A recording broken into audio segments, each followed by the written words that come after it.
छोटे से शहर नवगांव में जब कोई समस्या आती थी तो एक ही नाम लोगों की जुबान पर होता था, इंस्पेक्टर कविता वर्मा।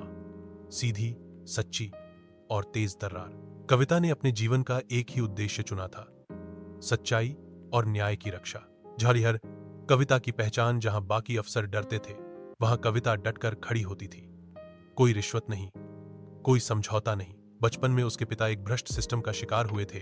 तभी से उसने ठान लिया था, मैं वो पुलिस वाली बनूंगी जो डर नहीं, उम्मीद की पहचान होगी। हुरम, बड़ा केस, स्कूल में ड्रग्स। एक दिन उसे खबर मिली कि शहर के एक बड़े स्कूल में बच्चों के बीच ड्रग्स, नशीली चीजें फैलाई जा रही हैं। छोटे छोटे बच्चे, किशोर लड़के, सबको निशाना बनाया जा रहा था। कविता को केस सौंपा गया, लेकिन मुश्किल ये थी, इस काम में कोई बड़ा आदमी शामिल था। कई अफसर डर गए।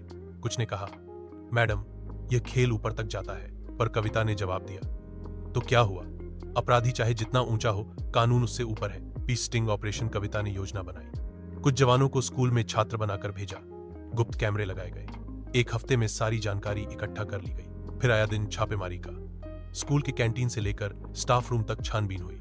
एक टीचर जो बाहर से शरीफ लगता था, असल में ड्रग्स रैकेट का सरगना निकला। उसे रंगे हाथों पकड़ा गया। साथ ही शहर के एक बड़े नेता का नाम भी सामने आया। सम्मान और प्रेरणा मामला हाई प्रोफाइल था। दबाव आया, धमकियां मिली, पर कविता झुकी नहीं। अंततः कोर्ट ने अपराधियों को सजा दी और स्कूल को नई शुरुआत दी गई। कविता को राष्ट्रपति पुरस्कार मिला।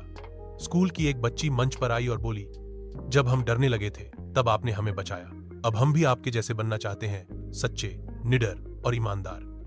कविता की आंखों में आंसू थे, खुशी के आंसू। सीख, सच्चाई की राह कठिन जरूर होती है, पर अंत में वही जीतती है।